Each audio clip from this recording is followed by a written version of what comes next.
Buenos días, buenas tardes, chicos, chicas, ¿cómo les va? Bueno, yo soy Gustavo, profe de ética y de ontología profesional. Vamos a iniciar esta modalidad a distancia. Si bien ya les envié material y ustedes me han hecho el envío de un práctico, que en general cumplieron, estuvieron bastante bien, quería hacerles una presentación global de los temas que vamos a encarar durante el año, que seguramente la primera mitad del año va a ser con esta modalidad de distancia. Ojalá crucemos los dedos para que ya a partir de agosto o septiembre podamos volver a las aulas y que estemos saliendo de este problema tan severo que estamos atravesando. El enfoque de la materia, la perspectiva que propongo, tiene que ver con la consideración de, o la identificación a lo largo de la historia de la computación de determinadas discusiones, hechos que tienen una dimensión ética y política. La dimensión ético-político-jurídica de las problemáticas se presenta en un contexto histórico y es el propio contexto histórico el que dota de sentido a un hecho y lo vuelve problemático.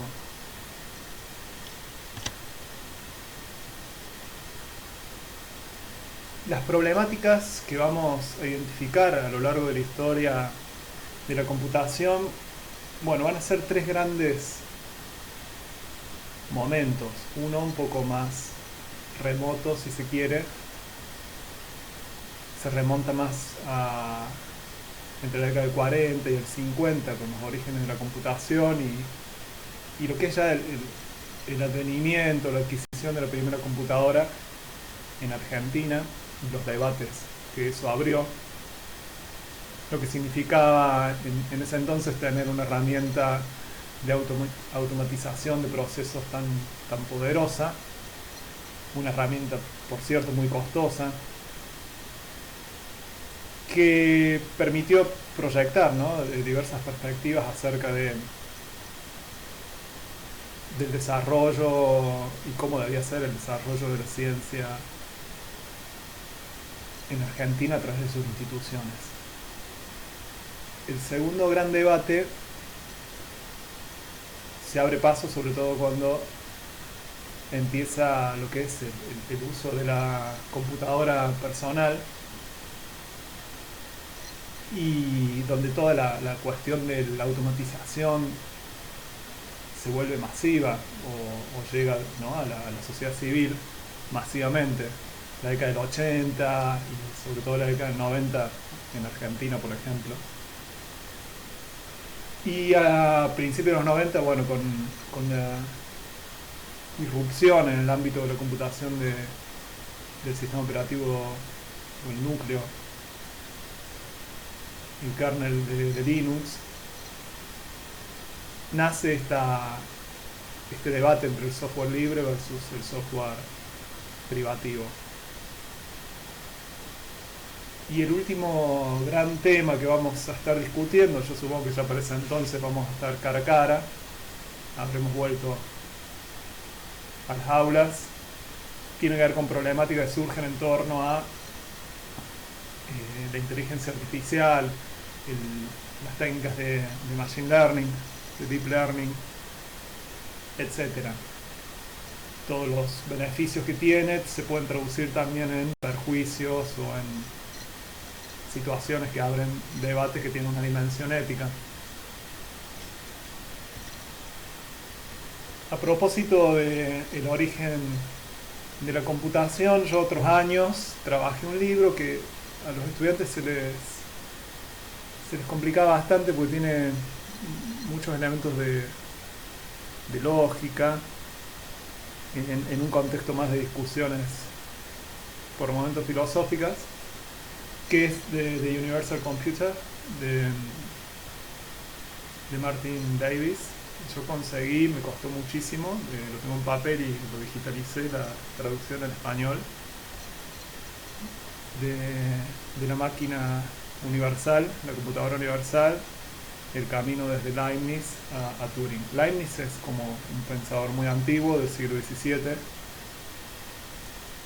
filósofo, matemático, ingeniero, bueno, político, tuvo, digamos, múltiples facetas y hizo aportes a diversos ámbitos. Y en cuanto a la ciencia de la computación, bueno, fue uno de los que reflexionó rigurosamente sobre qué significa la automatización, sobre las características de los sistemas formales, los lenguajes formales, y también en su faceta ingenieril experimentó, ¿no?, con máquinas.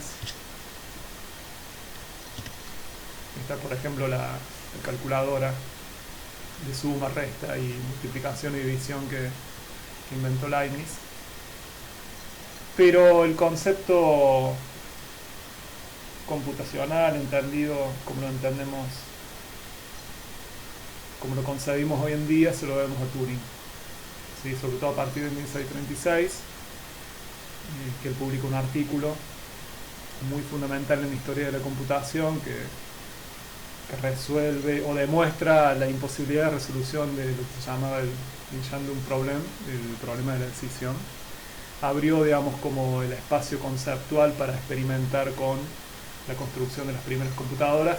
De hecho, él se embarcó en ese proyecto. Los primeros usos, bueno, eran poco felices, estaban destinados a situaciones de guerra, de codificación de, sí, la ciencia de la criptología. Está la película, ¿no?, El Código Enigma. Todavía debe estar en Netflix, quizás. La pueden, si les interesa saber algo más de Turing, la pueden revisar.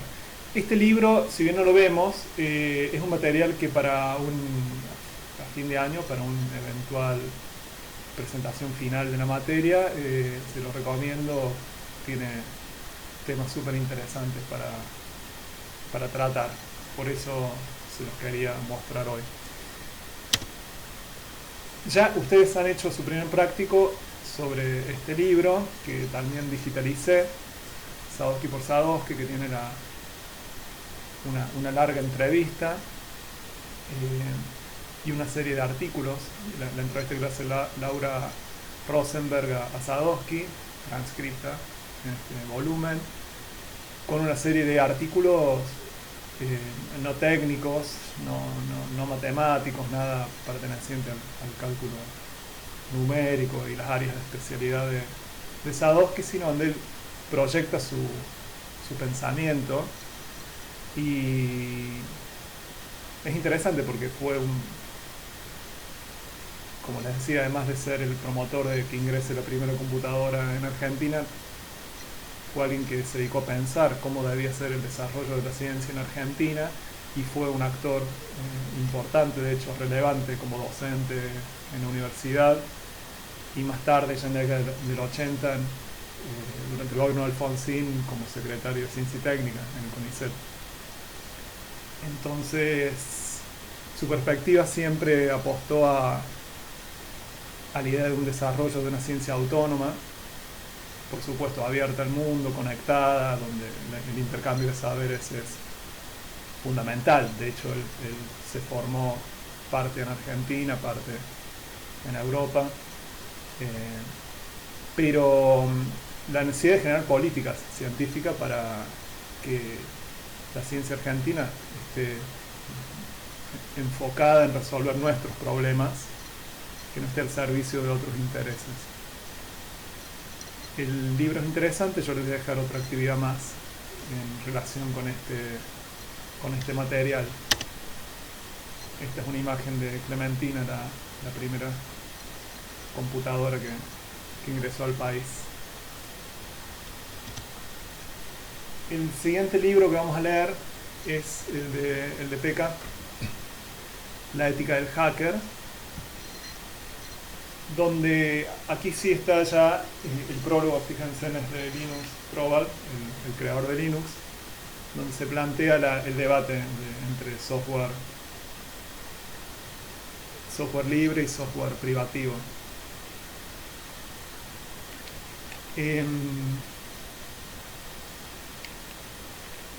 Yo, por ejemplo, estoy posicionado en ese debate y procuro evitar, hasta donde me resulta posible, no es tan fácil, no es tan practicable lo que es el uso de software libre. ¿Sí? De hecho, esta proyección está hecho en LibreOffice Impress. ¿Sí? Acá les muestro mi escritorio. LibreOffice Impress. El sistema operativo que uso es una distribución de Linux que tiene cientos de sistemas operativos basados en ese kernel, que se llama Ubuntu, y dentro de Ubuntu un subsistema operativo que se llama Kubuntu. Ese es el que yo utilizo. El propio software que estoy utilizando para hacer esta grabación también es de código abierto, es software libre de código abierto, que es el OBS Studio. Aquí lo tienen. Y en general trato de evitar lo que sea software pernicioso e invasivo y que no sea código abierto. Eso en cuanto a mi posicionamiento. Pero el debate está contenido en este material, que es muy sencillo de leer, es muy accesible el libro. Se plantea dentro de lo que es el software libre, esa filosofía del software libre, estas cuatro, le llaman las tres libertades, como en realidad son cuatro porque está la libertad cero, que es la de ejecutar el programa como se desea, con cualquier propósito. La libertad 1, estudiar cómo funciona el programa y cambiarlo para que haga lo que usted quiera. La tercera, la segunda libertad, llamada libertad 2, que en realidad es la tercera, si contamos la 0 como la primera, redistribuir copias para ayudar al prójimo. Y la última libertad es distribuir copias de sus versiones modificadas, dado que el código es abierto, es open source, distribuir entonces copias de sus versiones modificadas a terceros. ¿Sí? El paladín de esta filosofía es Richard Stallman. A ver.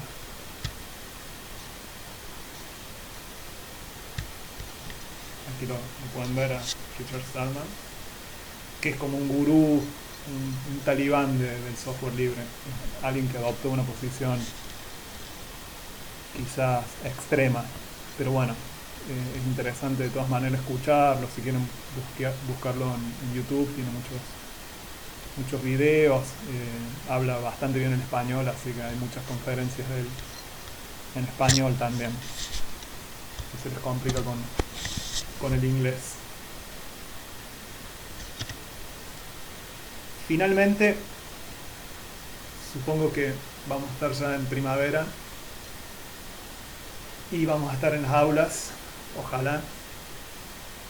Tenemos el libro de Byung-Chul Han, un filósofo coreano, pero educado y trabaja, educado en Alemania y actualmente trabaja en Alemania, hace filosofía política. Este libro se llama La psicopolítica, trabaja muy en base a algunas ideas de Michel Foucault, un filósofo francés muy fundamentalísimo en la década del 60, 70 sobre todo, 70, 80. El libro bueno, este es un dato también, ¿no? Todos estos libros yo se los puedo enviar o los pueden bajar, ¿sí? Es muy sencillo bajarlos. Hay varias páginas para bajar libros, pero a propósito de esta filosofía de código abierto, yo les muestro bastante Telegram. no utilizo WhatsApp. Y Telegram tiene los famosos bots. Por ejemplo, uno de esos bots es, si buscan y se unen, descarga de ebooks en español. Acá, bueno, ya hay muchos que ya los tengo bajados, pero si ustedes ponen psicopolítica, el título de este libro, el bot es un programa que es un algoritmo que lo rastrea el libro. Inmediatamente te da un link y acá la posibilidad de bajarlo en distintos formatos. Yo tengo el Kindle, el ebook, lo bajo en formato MOBI, que está para formato PDF. ¿Sí? Ustedes cuando ya presionan alguno de estos formatos le da el link de descarga. ¿Sí? Y así con la ética del hacker, con cualquiera de ellos. A Telegram lo pueden bajar ustedes, ven, yo lo tengo en la PC, ¿no? Lo pueden bajar al celu, obvio, o a una tablet. A diferencia de WhatsApp, bueno, es código abierto, es muy seguro, tiene muchas funciones muy interesantes, y no hace falta que lo tengan en el celu. Si bien funciona como un servicio de mensajería, tiene todo, audios para videos, es muy potente el software. Lo pueden bajar desde Windows, Mac o Linux a su PC y usarlo desde ahí. Se los recomiendo. ¿Sí? También puede ser un medio para nosotros de comunicación efectivo para consultas rápidas. Entonces, volviendo, este es el último texto que vamos a estudiar, donde ya se analiza, digamos, las consecuencias en el ámbito de la vida pública y de la vida de la política, consecuencias sociopolíticas económicas de la inteligencia artificial en nuestros tiempos. ¿Sí? Es un libro ya que trata temas de absoluta actualidad, temas que se venían proyectando desde mucho tiempo atrás, desde las primeras ficciones donde aparece la idea del Big Brother, el Gran Hermano, de un montón de cómics y mangas japoneses distópicos como Ghost in the Shell, donde se plantea el escenario de la computarización extrema de una sociedad y la posibilidad de control que da eso social. Había un libro, lo tengo yo impreso, es de una autora francesa, no recuerdo ahora el nombre, pero que se llama Googleame, que ya planteaba en el 2008 serias controversias con la lógica por detrás de el buscador Google, ¿no? Incluso antes de que Google sea el monstruo que es hoy en día, el monstruo recopilador de datos que son nuestros, pero que nosotros se los terminamos dando porque no nos queda mucha opción más que abrir una cuenta de Gmail, por ejemplo, del mundo de un celular, usar el Drive, YouTube, etcétera. Google está recopilando nuestros datos de manera permanente y con todas las técnicas de Machine Learning, las posibilidades de usar esos datos para determinados fines es infinita. Ya en ese libro de 2008, esta autora francesa plantea serias problemáticas en torno a Google, objeciones, y parecían un poco abstractas, pero hoy en día ya son una realidad palmaria. Hay mucho cine también para que ustedes puedan ver en relación con este tema. No sé si tengo acá algunas imágenes. Por ejemplo, la película Snowden, se las recomiendo. Estaba en Netflix, pero si no está para descargar. Por ejemplo, Telegram tiene bots para descargar series, películas, que es muy bueno. Snowden, al igual que Julian Assange, bueno, exiliado y fue uno de los que trabajaba para el gobierno estadounidense y descubrió que había un uso perverso de datos y abusos en los usos computacionales, invasión a la intimidad de las personas, vigilancia cibernética, etc.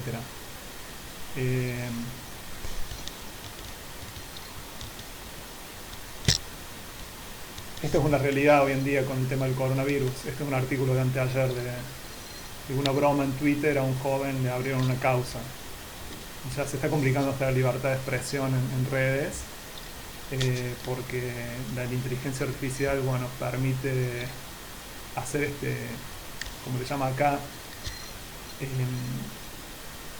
ciberpatrullaje, ¿sí? La vigilancia cibernética. Bueno, son todos estos temas que están contenidos en el libro de este autor coreano, que de hecho hace un mes, cuando empezó todo esto del coronavirus, publicó un artículo, salió me parece en el diario El País, que es